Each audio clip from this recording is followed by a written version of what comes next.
And we're back for part 2 of Little Blue Book number 1411, entitled The Real Thomas A. Edison, written by A.L. Shands.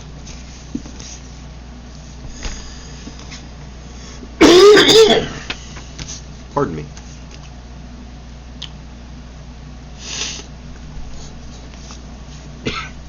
Here we go. A cynical point of view that has some vague denies Edison credit for many of his patents. It is of course true that the work on many of these has often been not his own. That is, the actual physical work.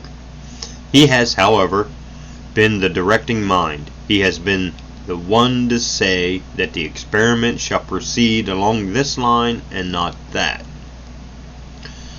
And he has been the instigator of the work, with few exceptions. He is not an exact scientist. Mathematics is a fog to him. I can recall his scribbling across a report that availed itself of some simple algebraic symbols. Cut out the mathematics, I can't understand it. He has rather a mind whose thoughts coincide with natural mechanical laws more than other men's. You might call it being in tune with the universe, if you care to. He is proud of his mental suppleness. About a local manager who is now out, he said to me, "Blank is an old man. No new ideas. I'm the only old man with new ideas." To this self-praise must be added the fact that he is as stubborn as age is supposed to be. But he has always been that. He has been unamossedly called wrong so many times, and they turned out to be right, that he has more right than most to confidence in his own hunches. Nor is he always so eager to assent the new or to hail it. He denied that the radio was a coming powerful industry. Only a fad, he said. It will finally be restricted in commercial uses. And said the same thing about the telephone when it was invented. It will be used only commercially. He has never submitted to the need of advertising on the modern scale in order to market a product. In this stand he has been practically alone against a flock of subordinates and advisors. He retains the native belief of the older craftsman manufacturers in the advertising value of the worthy product. Nevertheless, he has stooped to adorning his phonograph cabinets, for instance, with tawdry fripperies for their sales appeal. "Like it?" he asked me, when he was working out the designs of a new line. I replied the negative. "Well, it ain't art, but the women'll like it, and they're the ones who do the buying." In his contacts with men, he has a great capacity for destination. Nor are his dislikes always reasonable. One would not expect that they should be, in a man who makes phrenological estimates of character. But it is an index to his greatness that his destinations are frank. Some of his epithets, his very best, I must reserve for telling in the smoking car. To one man he told, "There are 2 strikes on you, blank. Another, and you're out. This is rotten, a damned outrage, just a bunch of morons." These are all phrases frequently scribbled with the stub of a soft-leaded pencil across the report that many annoy him. Women, it seems, irritate him. Those not his relatives rarely dare approach him. It may be that this is particularly so because he has more difficulty in hearing their less throaty voices, but his deafness rarely troubles him, if ever, for such a reason. He gives the impression of having listened to so much tommy-rot during his life that yours is not new or startling or worth hearing. And it is an advantage for him that you must cut it short, make it snappy, because you can't shout long-winded harangues. It is still another advantage that what he doesn't want to hear, he needn't. An announcement of a marriage always tickles him. It is an opportunity for the refurbishing of platitudinous witticisms. He loses no time in asking you if you have as yet been blessed with offspring. If you shake your head, he will fix you with a sardonic, depreciatory, suspicious look, as if he regretted to doubt your prowess, then add, well, maybe it ain't time yet. When you have been stationed at any outlying plant or office, he will ask at every one of your visits to Orange, married yet? When one such manager finally made the announcement via letter, he received this reply, now we can expect better work at lower costs from you. He is democratic. That Ford touring car may or may not be a bit of pose, but he is democratic only to the sense of possessing no caste snobbishness. He judges men by what appears to him to be their ability. For the man who does not appear to have ability, he has no use.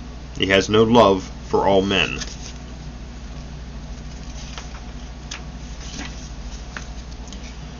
His attitude toward labor deprives from that. It is not a generous attitude. He does not tolerate unionism. If they strike, he says, I'll close down. And he has no use for so-called welfare work, nor does he care very much about the morals or habits of his men.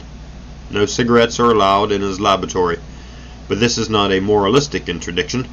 It is a physiological prejudice of the same order as his phrenological one. You can smoke, cigar, or pipe, anything not wrapped in white paper. In fact, in addition, the old man himself indulges in an occasional chaw. To one employee who confessed alcoholic proclivities, he said, well, it's no fault in a good man. As for himself, he has never been known to indulge in anything more potent than beer. He does not credit his men with any loyalty. They work for money. That is the measure of their loyalty. He is always conscious of loafing, soldiering men stealing the company's time. That is an additional reason for his belief in the inspection system. And once he wrote a sardonic note to me, querying if there was a need for inspectors to inspect the inspectors. I have quoted him as being irreligious. He is, of course, although he is occasionally willing to use ambiguous language on the subject for public consumption. The following story may be untrue, but it is nevertheless characteristic. One Sunday morning at his home, Edison was working on some experiment. His wife urged him to accompany her to church. Methodist, I believe. No, can't go, he said. But you go, and pray like hell that this experiment is successful. If Edison had not the mechanical gift, I think he might have made some splurge as a sardonic philosopher, given to brooding and blasphemy.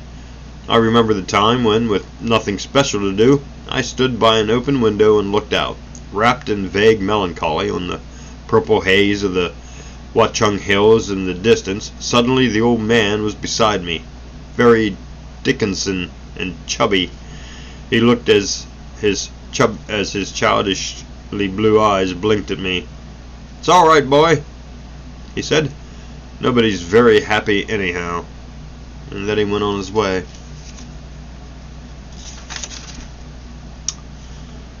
And that's the end.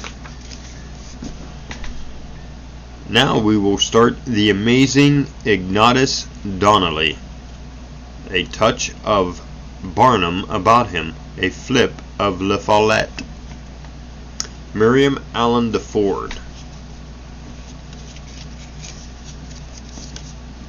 Let's get a drink of coffee before we start.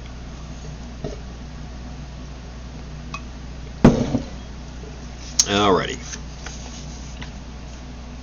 In 1831, Walt Whitman, 12 years old, left school and went to work in a print shop. Edgar Allan Poe was expelled from West Point. Ralph Waldo Emerson was a Unitarian minister. Henry Wadsworth Longfellow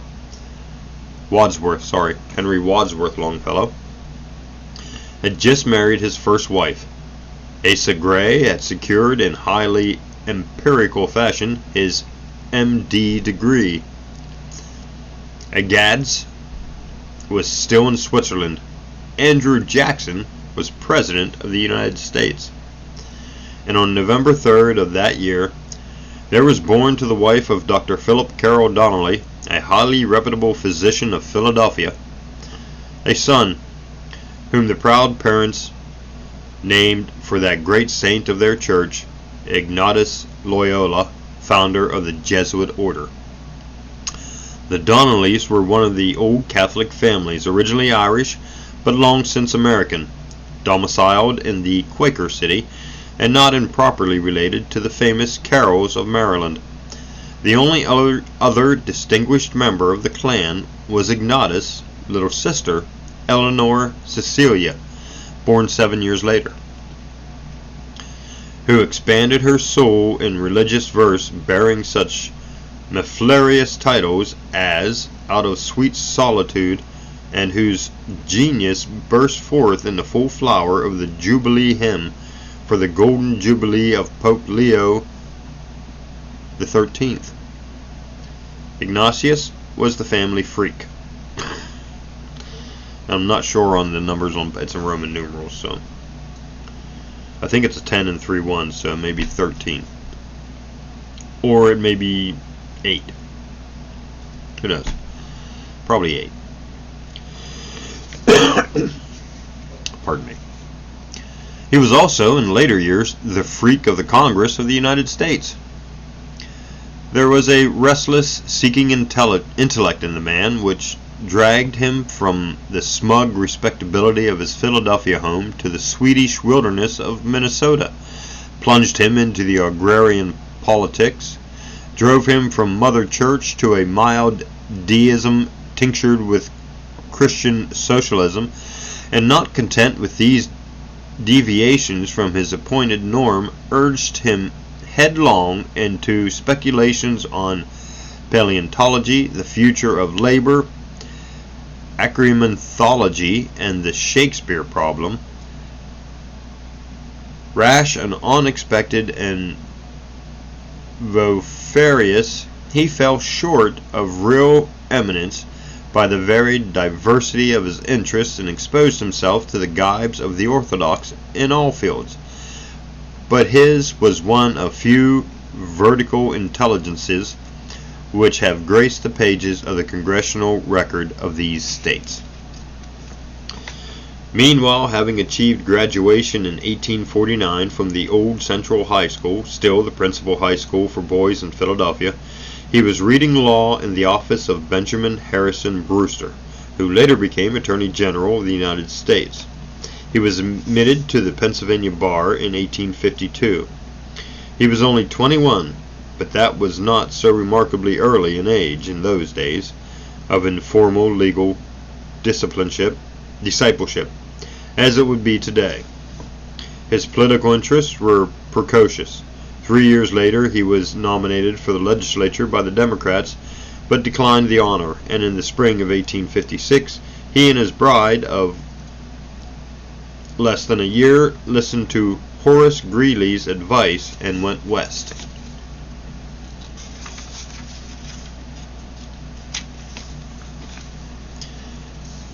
Just why a promising young Philadelphia attorney should have torn himself loose from all the civilization he knew and settled in the farming territory of Minnesota, it is not easy to discern. It is possible that the family, as families have a way of doing, did not look with an eagerly welcoming eye to Ignatius' early marriage. It is possible that already he was finding it difficult to keep up his religious duties under the anxious scrutiny of a devout mother and a pietistic young sister whose education he conducted. It is more probable that it occurred to him that if he was already legislative timber in staid Philadelphia, the opportunities in a new and lawyerless country would be boundless, and that he deliberately picked Minnesota for his abode. Except for his 2 terms in Washington, the remainder of his life was closely associated with Scandinavian haven. It was to Hastings now, a town of only 5,000 or so inhabitants, and in 1856 so small as to be practically invisible, that Donnelly emigrated. There he became the law partner of Archibald M. Hughes, and immediately began to look to the construction of his political fences. Minnesota was not yet a state. It was not admitted to the Union until May 12th of 1858. But there was a territorial senate for which Donnelly was nominated, by the Republicans this time. He had begun his long trek from party to party. In 1857, the voters of Dakota County turned him down by an enthusiastic majority. Nothing daunted, he ran again in 1858, this time for the state senate. He did better. This time he was defeated by exactly 12 votes. One can assume only that either political material that could speak English was scarce in Minnesota in the late 50s, or Donnelly was steadily building up political strength. The next year, the indefatigable Republicans named him again, this time for lieutenant governor. During his canvass, he traveled 1,000 miles over the prairies of his private carriage. The days of Jim Hill were not yet, and there were no railroads in Minnesota. He spoke to 60 gatherings of stalwart farmer citizens, made up partially of immigrants from the eastern United States and immigrants from the fjords of Sweden. When the count was made, Alexander Ramsey was governor of Minnesota and Ignatius Donnelly was lieutenant governor. It was his first victory. In 1861 he was re-elected. The Civil War had begun, and for a brief period at its beginning Ramsey was absent from the state and Donnelly acted in his place. From that time on he was known always as Governor Donnelly, and so named by his constituents even during his congressional incumbency. His quasi-gubernatorial career was uneventful, but evidently satisfactory, for in 1862 the 2nd District of Minnesota, territory nearly as large as all New England, sent him to Congress. He was still a Republican. The 6 years he served in Washington determined the course of Donnelly's career. The municipality of his interest became apparent.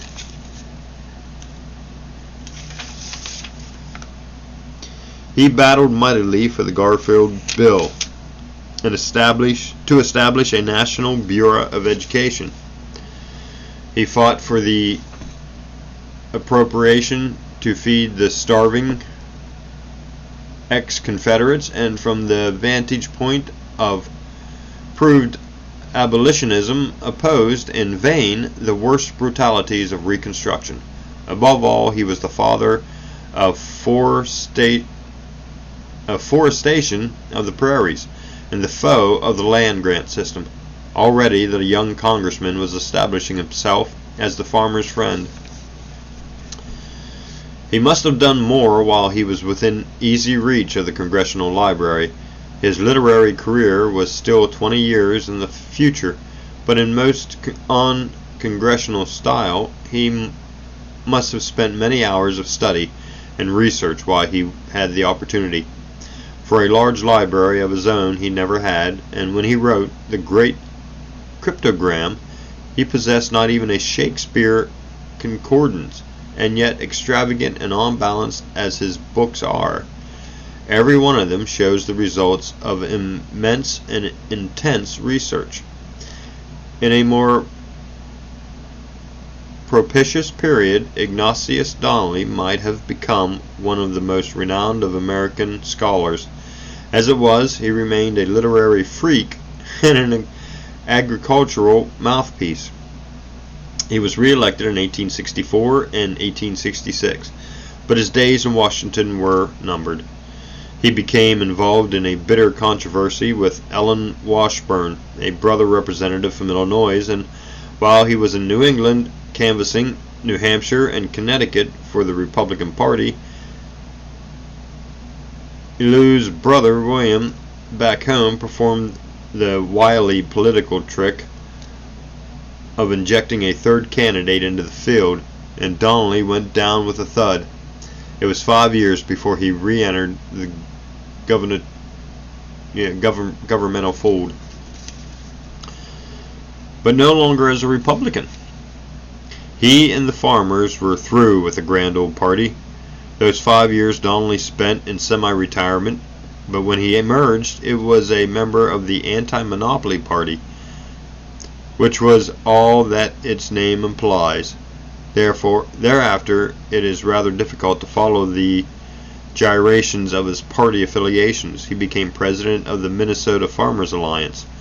In 1873, he was elected to the Minnesota State Senate, and continuously thereafter until 1878. At the same time, he edited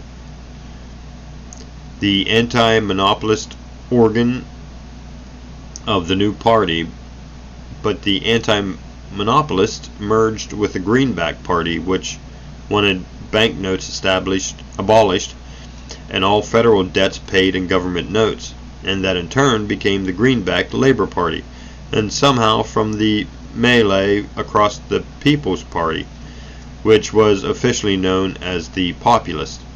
Somewhere in all these disintegrations and reintegrations, the Minnesota legislature was to be found. When Donnelly died, he was the candidate for Vice President of the United States of the middle-of-the-road populist. He had probably found his permanent party home. Politically and economically, he was essentially a middle-of-the-roader, as Caesar's column later testified.